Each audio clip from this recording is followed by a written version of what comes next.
I've got another unboxing film for you in this film today. I've bought a Ninja kettle. Here it is. Or at least here it is in the box. So this was listed as having a recommended retail price of $99.99, but you see it online everywhere for $79.99, so don't pay $99.99 for it. I managed to get it for $72.79 because my wife's a nurse and we got a blue light discount if we bought this from the Ninja website. So that's what we did. This has been bought directly from the Ninja website, not from another retailer. Now I appreciate that $72.79 isn't cheap for a kettle, and you can buy kettles for a heck of a lot less than that. But everything I've ever had from Ninja has been really good. And sometimes it's worth paying that bit extra to know that you're going to get really good quality. So I can't say what it's going to be like. I can't say how fantastic it's going to be or not. So in this film, I'm going to unbox it and review it. Hope you enjoy it, folks. So first of all, I need to get into the box. So just score the top and go down the sides. It's been shipped in the box without any additional wrapping, etc. Right, let's get into it. Warning, do not place appliance on hot surface or near a hot gas or electric burner or in a heated oven or hob. I think that is fairly sensible and straightforward advice. So inside here, there is a mystery letter. Ooh, right, we'll come back to that. So you can see the plug. So I'm in the UK, so that's our electrical plug. And I'm just going to lift this off the top. And here it is, all wrapped in paper. So I'm going to lift it out. So that's the kettle itself, just here. I'm holding it by the handle. And this is the base. And that's it. There's nothing else in the box, so I can put this to one side. So whilst we're at this angle, let's get these unwrapped. And there we go, there's the base. Oh, it's a bit scuffy. It actually looks like it's got fingerprints on it. It actually does have fingerprints on it. That's a worry. They're not my fingerprints. I think I might have something that's been returned here. You see that fingerprint just there? Okay, I'll give it the benefit of the doubt for now, but I'm not impressed by that. So straight away, I'm not getting a feel-good factor from this. I'm going to let it go, but I'm not happy about it. So for the time being, I'm not going to clean those fingerprints off, just in case there is damage further in. Right, let's look at the kettle itself. So this is kind of like a bluey steel grey one. And again, I'm just looking for signs of usage or fingerprints. It isn't completely clean. It looks to me like this has got some watermarks on it. Here, here, here. I don't know how well it shows on the camera. I want to look inside it. Now it does look completely dry inside, and it does look unused actually inside it. Okay, I'm going to carry on. Yeah, there's definitely a mark there. I don't know if the camera is picking it up, but there's a mark there and there's a mark here as well. Anyway, putting that to one side, I'm going to have a look what's in the envelope. So I've got the quick start and recipe guide. Why do you need a recipe for a kettle? That's interesting. So I don't know what that means. We'll have a look at that. And then the perfect temperature kettle manual. So that's got all the bits and bobs. You can register it with a QR code just there. There's all the usual warnings. Do not, do not, do not, do not. Oh, not going through all that. So the features of the kettle are, that's a spout. Cool Tech lid closure is B. That's this here. What you push the lid down with. So I'm guessing by a Cool Tech lid closure it means when it's boiling you can press that bit and you're not going to get your finger hot or burnt. C lid release button. Could have been a bit of a slower action that actually. D water level gauge, which is here. 360-degree swivel base, so it can sit on the base and it can turn around whilst it's on the base. So that's something I'll demonstrate when it's on the base. And F control panel. So this is the swivel base, I should have said. And F, that is the control panel, and that's something that we're going to need to look at. Before first use, remove and discard any packaging material, promotional labels and tape from the unit. Remove all accessories from the package and read this manual carefully. Blah, blah, blah. Open the kettle, fill with water to the maximum limit, which is 1.7 litres, 7 cups. Close the lid by pressing the cool touchpad until it locks closed. Make sure the power base is plugged in, then place the kettle on the base, ensuring it is seated correctly. Press the 100°C boil button, then press start stop to begin the heating process. Once the water reaches 100, the kettle will beep that it has finished. Lift the kettle off the base and discard the water to ensure the kettle is clean and ready for use. So basically, exactly what you would do with a new kettle, boil it first. Right, okie dokie, so let's get that done. So I'm just going to fill this right up to the 1.7 litre limit. And if you look inside the kettle, you can actually see it says max just down there. Okay, so I'm at 1.7 litres anyway, so I'll use the cool touch lid. I'm going to stand this on the base, and just to demonstrate that it does turn around on the base, like so. And I'm going to plug the base in. No comments on how many plugs I've got plugged in.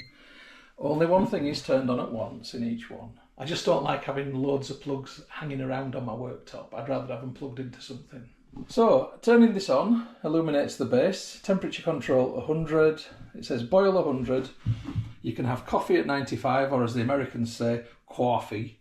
And then for speciality tea, you've got 60, 70, 80 or 90. Now, I've only ever just gone to the straight boil before on anything because I've never had any other option. So that is an interesting difference immediately. So I'm all ready to go. It says it's on boil 100 anyway. I need to press the start stop to get going. So I'm going to press the start, and then I'm going to press the start there, and let's time it to see how long it takes to boil a full kettle of water. Making some straining boiling noises. You can see while it's going that is on orange light, and it's telling you the temperature of the water as it increases. So that's a bit novel and a bit different. I've never seen that before. I'll come back to you when we're imminently there. And just to note, while it is boiling, you can see the gradient just there where the cold water is, or the cold air water is. Okay, we're on 90 plus now in terms of temperature. It's 3 minutes and 40 seconds at this point. I don't think it's been particularly fast, if I'm quite honest. 97.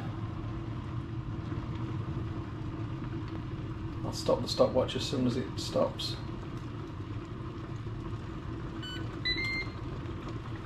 So that's what it did. So it's 3 minutes 59.34 seconds.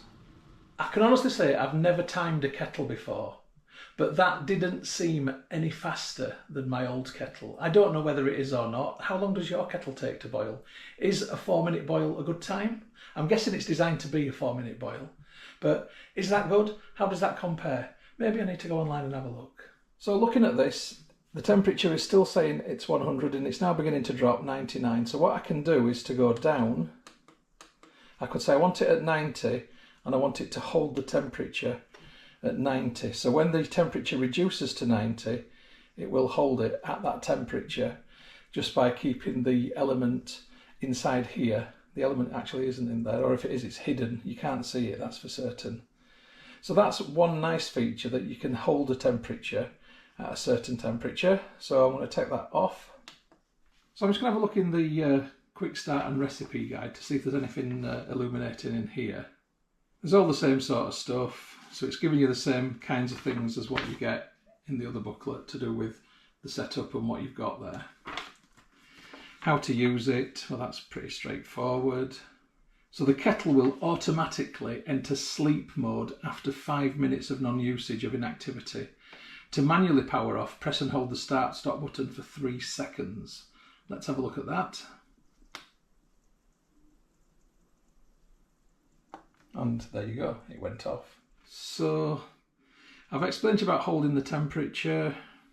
I've explained to you about the different temperatures, temperature presets, and you can have your own temperature. So if you don't want it at 60, 70, 80 or 90, you can use the temperature control just here, this thing, to go whatever temperature you want. So you wanted to warm some water up to 40, for example, then you can do that just by going to 40 on there. It goes in increments of 5 degrees Celsius. So it's saying for the different kinds of tea, for example, jasmine tea you should drink at 60, white teas and green teas at 70, yellow teas and matcha at 80, oolong teas at 90, instant coffee, French press and pour over coffee 95, and then 100 is reserved for black teas, herbal teas, hot chocolate, instant soup, fruit teas, rooibos and chai. Okay, who knew? I just used to boil the kettle and pour it on, which I think basically everybody in the UK pretty much does. Kettles aren't universal, you know. You don't get them in a lot of countries. In America, a lot of people don't have them. They boil water in the microwave in a cup or in a pan. Or they have kettles which go on the gas hob or on the cooker hob.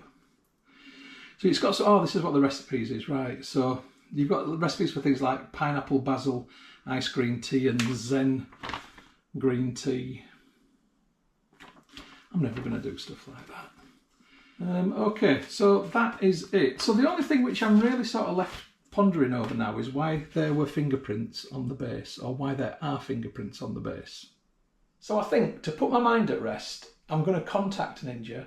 I'm going to send them a photograph of the base with the fingerprints, and I'm going to ask them directly, is this something in your manufacturing process whereby, you know, there's a quality control issue if you're letting people's fingerprints appear on the final product, or have I been sent a returned item? So watch this space. Before I finish the review, I'll come back to you and let you know what Ninja say. All right then, see you later, kids. Hey folks, I'm back. I'm just filling my kettle up at the sink. So just to report back to you, I emailed Ninja about the fingerprints on the base. I emailed them on a Saturday afternoon and I got a response on a Sunday afternoon, which is not bad at all. And in fact, in doing that, I found out that Ninja and Shark, as in Shark Vacuum Cleaners, is the same company, Shark Ninja. Didn't know that. They assured me that the fingerprints on the base, on here, were not because it was a returned model, it was because it's happened at packaging. You know, when they go into the paper bags. So at the point of it going into the paper bags, obviously fingers are touching it. So hopefully a bit of feedback to them is get people to wear gloves when they're doing that. Because it was a bit off-putting, but I totally get what they were saying and I believe them. So back to the kettle. So what else have I found out about it? Well, you can't boil it if it's empty. If you try and switch it on when it's empty, it simply says dry and it won't work. That's a really good safety feature, which is going to save your element. Also, I do like the fact that when I put water in from the tap, it tells me what the temperature of the water is at that point. That's pretty good. And I also like the hold temp feature. So if I boil it at 100 or any of the temperatures, I can press hold temp and it will keep it at that temperature for 30 minutes. It's also got quite a nice pour. The last kettle I had was dead drippy. It always used to come down the front and make a mess of the worktop. It might seem like a small thing, but actually that's quite a good thing. So I'm happy with my choice. I'm happy with what I've bought. It is an expensive kettle and I put my hands up to that. You know, maybe I'm becoming a Ninja fanboy. But I do like it. It is a nice kettle and I don't regret my purchase decision. Okay, hope you've enjoyed the film. I'll catch you on the next one, whatever that may be. I think it's time for a cuppa.